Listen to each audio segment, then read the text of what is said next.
দাঁড়িয়ে সালাম দেন তো আপনারা, না বসে দেন? খুব ভালো করে শুনুন, এই দাঁড়ানো বসালে আমাদের মধ্যে একটা মতনৈক্য আছে। মতনৈক্য করবেন না, ঝগড়া করবেন না, ভালো করে শুনুন। যদি কেউ বসে সালাম দেয় তার বিরুদ্ধে আমাদের কোনো ফতোয়া নাই, আমরা তার বিরোধী করি না। শুনছেন?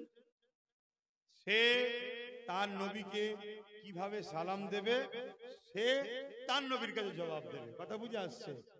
প্রেমে কখনো জোর চলে? এটা তো প্রেমের ব্যাপার। তাই কেউ যদি বসে সালাম দেয় তাকে আমরা জোর করি না, আর আমরা দাঁড়িয়ে সালাম দিই। আমাদের কেউ ডিস্টার্ব করুক এটাও পছন্দ করি না। এবারে আমরা দাঁড়িয়ে দিই কেন? কারণ আছে তো, সেই কারণটা শোনো। আল্লাহ কোরআনে বললেন সল্লু, দরুদ পড়ো, কিন্তু সালামের বেলায় কি বললেন? ওয়াসাল্লিমু তাসলিমা। যখন সালাম দেবে সব থেকে উত্তম ভক্তি ভালোবাসে সালাম দাও। জোরে বলুন সুবহানাল্লাহ। আল্লাহ কেন দরুদ বসে দেবো? দরুদের বেলায় শুধু বললেন সল্লু, আর সালামের বেলায় ওয়াসাল্লিমু তাসলিমা বললেন কেন?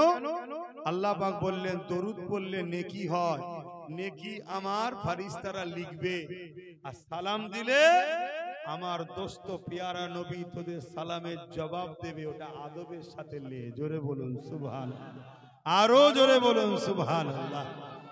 এবং মিশকাত শরীফের হাদিস, আমার নবী পাক সাল্লাল্লাহু আলাইহি সাল্লামের সাহাবা হুজুররা দাঁড়িয়ে দাঁড়িয়ে নবীকে সালাম দিতেন। জোরে বলুন সুবহানাল্লাহ। তাই আমরা দাঁড়িয়ে সালাম দিই। কথা বুঝে আসছে? ভারতবর্ষের মানুষ জিনার ওসিলায় হাদিস পেয়েছেন।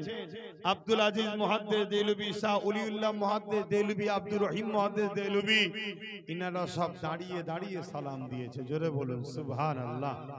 ঊনবিংশ শতাব্দীর জবানার মুজাদ্দিদ আওলাদে রাসূল শাইখুল বাঙ্গাল সৈয়দনা আবু বকর সিদ্দিক ফুরফুরাবি আল কুরাইশি রাহমাহুল্লাহ হুজুর, তিনিও দাঁড়িয়ে সালাম দিয়েছেন। জোরে বলুন সুবহানাল্লাহ। আপনাদেরকে বলবো আমরা দাঁড়িয়ে সালাম দিই, কিন্তু কেউ বসে সালাম দিলে তার বিরোধী আমরা করি না। কিন্তু আমাদের দাঁড়ানোকে কেউ যদি তুচ্ছ তাচ্ছিল্য করে তাহলে কিন্তু ফতোয়া এসে যাবে। তখন ফতোয়া আসবে সে মুনাফিক হয়ে গেছে। কেন? আমরা আদবের জন্য দাঁড়িয়েছি, প্রেমের জন্য দাঁড়িয়েছি। নবীর প্রেম ও আদবকে কেউ তুচ্ছ তাচ্ছিল্য করলে সে মুনাফিকি করলো। মনে থাকবে।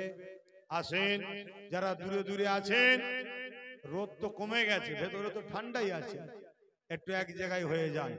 দুয়াই যদি শরীক হতে চান তাহলে এক জায়গায় এসে হাত তুলুন। কথা শুনবেন না আর হাত তুলে সাথে কোনো লাভ হবে বলে আমার মনে হয় না। আমি একটু ভাই স্পষ্ট কথা বলা পছন্দ করি। আমি একটু স্পষ্ট কথা বলা পছন্দ করি। কারো খাই না, কারো লি না, কারো ধারও ধরি না।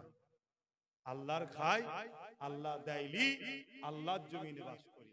কারো দয়া ময়াতে বেঁচে নেই। কথা বুঝে আসছে? না মোদির না দিদির, কারো তাওয়াক্কুল করি না। অসুবিধা হলো নাকি? মোদিকেও যে খাওয়ায় আমাকে তিনি খাওয়ায়। এদেশে তাকে প্রধানমন্ত্রী যে বানিয়েছে তিনি আমাকে মুজাদ্দেদ জামানের আওলাদ করেছে। আমি মনে করি নবীর গোলাম তিনি আমাকে বানিয়েছে, আমার মাকাম অনেক বেশি।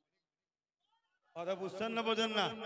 হ্যাঁ, আমার সম্মান অনেক বেশি। কিছু দিনে চেয়ার চলে গেলে সব দাম শেষ। কিন্তু আজও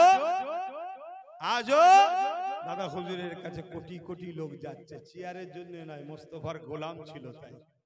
তো যাই হোক, এজন্য বলছি কারো খাই না, কারো লি না, কারো ধার ধরি না। আপনি ভালোবাসবেন আর দূর থেকে হাত তুলে বলবেন আল্লাহুম্মা আমিন, আল্লাহুম্মা আমিন।